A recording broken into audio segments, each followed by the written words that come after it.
The Old West was known for its infancy of law and order, where a person's reputation and skill with firearms often mattered more than their moral values. Curly Bill Brosius stood out as one of the most feared and respected figures in this chaotic and violent era. His brutal acts and ruthless killings made him a force to reckon with. As the leader of the notorious Clanton gang, Brocius instilled terror across Arizona during the late 1800s. Join us in this episode as we embark on a fascinating exploration of the life and criminal exploits of the legendary gunslinger Curly Bill Brosius. Our goal is to separate fact from fiction and uncover the historical truth behind this notorious figure.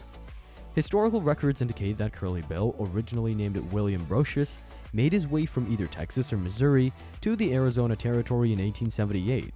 Accompanied by a substantial herd of cattle, his intention was to sell them to the San Carlos Reservation. Once he successfully concluded this business venture, Brocius continued his journey to Tombstone, Arizona, where he swiftly gained infamy as a dangerous and formidable gunslinger.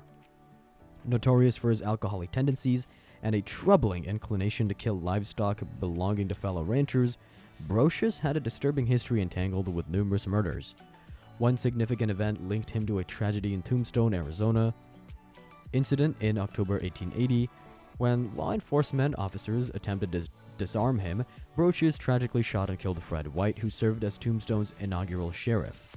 Subsequently, Brocius faced murder charges, yet the jury ultimately acquitted him, deeming White's death an unfortunate accident. It's worth mentioning that some historians like to think that Brocius deliberately shot White. Still, the jury's decision may have been biased by the legal conditions and laws, and, well, it seemed like they often exhibited favoritism towards outlaws. In this context, the historical accounts raised the possibility that Brocius intentionally took White's life, while highlighting the influence of the prevailing legal norms of that era that tended to lean in favor of individuals with a criminal disposition. In March 1881, Curly Bill Brosius and his companion Johnny Ringo traveled to Maxey near Camp Thomas, Arizona. A drunken cowboy named Dick Lloyd recklessly fired his gun, injuring an individual. Subsequently, Lloyd made his way into a pub where Brocius was enjoying drinks with his friends. The interruption angered Brocius and several others present, leading to a tragic turn of events. Around a dozen men, including Brocius, opened fire, ultimately killing Lloyd. Following the shooting, the pub owner, O'Neill, admitted to his guilt but was later acquitted. Surprisingly, Brocius and the other men involved in the murder were not charged with any crimes. This lack of legal repercussions stemmed from the absence of witnesses willing to testify against them. The incident highlights a complex and troubling aspect of the Old West, where violence often went unpunished due to a lack of testimony or people just simply sympathizing with the time. A situation where the culprits managed to evade justice due to the silence or fear of potential witnesses. On May 25, 1881, Curly Bill Brosius consumed copious amounts of alcohol at the Gale Saloon in the company of his friend Jim Wallace, a veteran of the Lincoln County War, and several others. During their gathering, Wallace insulted Brocius's friend and ally, Deputy Marshal Tombstone Billy Breckinridge. Despite Breckinridge choosing to disregard the insult, Brocius grew increasingly agitated and demanded that Wallace apologize to Breckinridge, going so far as to threaten his life. Despite Wallace eventually apologizing, Brocius continued to insult him, referring to him as a son of Lincoln County and persisting with threats to take his life. Provoked by Brocius's actions, Wallace left the saloon and Brocius followed suit.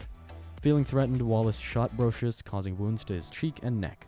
Deputy Breckinridge apprehended Wallace, but the court ultimately ruled that Wallace acted in self-defense. It was during this period that Brocius first encountered Pony Deal, who would later be implicated in various criminal activities associated with the Cowboys. In July 1881, Bill Leonard and Harry Head attempted to rob a general store belonging to William and Isaac Haslett in Hacheta, New Mexico. The Haslett brothers defending their store ended up killing Leonard and Head. Some historians propose that Curly Bill Brosius and his associate Johnny Ringo journeyed to New Mexico seeking revenge for the death of their friend and subsequently murdered the Haslett brothers. However, no concrete evidence directly links Curly Bill to the Haslett's demise. 4 months after Brocius was shot on October 6, 1881, George Parsons, part of an Indian scouting group, passed by the McClary brothers' farm in the Sulphur Springs Valley. Parsons observed that Brocius's wounds had not completely healed, but he had regained enough strength to ride a horse. While there are suspicions and theories, there is no compelling evidence linking Curly Bill Brocius to the murders of William and Isaac Haslett. Some experts believe Brocius may have been involved, but no solid proof supports this notion. In July, reports emerged of Brocius' alleged participation in the Skeleton Canyon Massacre, where a group of Mexicans was ambushed, resulting in the death of 6 cowboys and the capture of the others. It's claimed that Curly Bill sold stolen Mexican beef to Newman Haynes Clanton the following month. Likewise, during this time, Old Man Clanton and 4 others were ambushed while herding cows on the trail to Tombstone.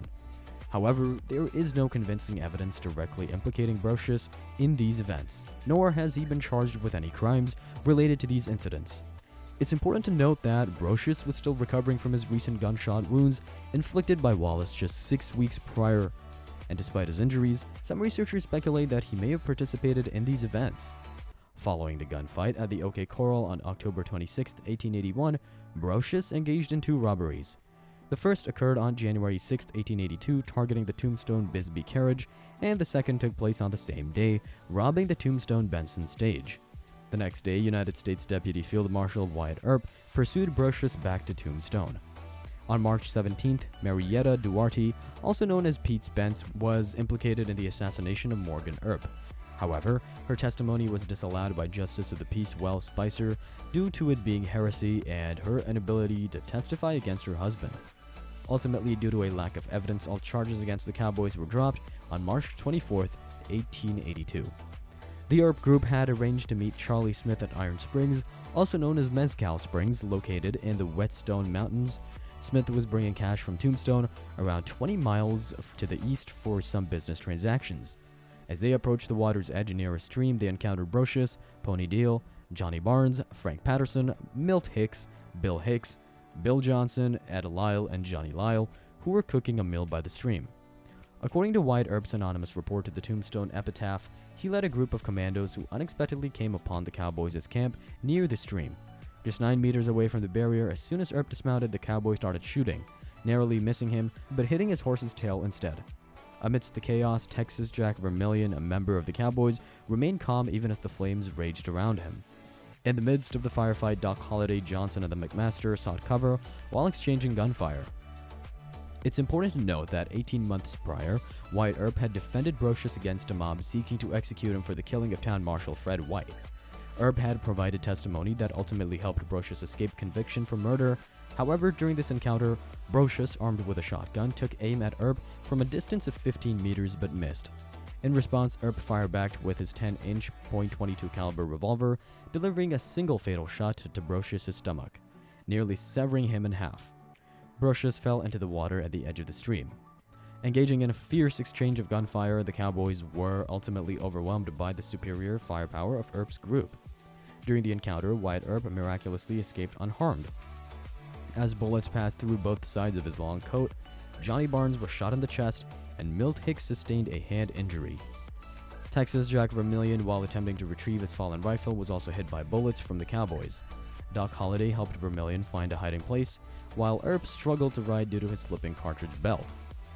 Eventually, he managed to mount his horse and retreat. McMaster, another member of Earp's group, was grazed by a bullet that went through the strap of his field goggles. According to Earp's biographer, John Flood, the Cowboys buried Brocius' body near Frank Patterson's ranch, close to the Babocomari River and the original site of McClary's ranch, about 8 kilometers west of Fairbank. While the McClary family had moved to the Sulphur Springs Valley in late 1880, the exact location of Brocius' grave remains unknown. It's believed that the grave originally belonged to Frank Stillwell.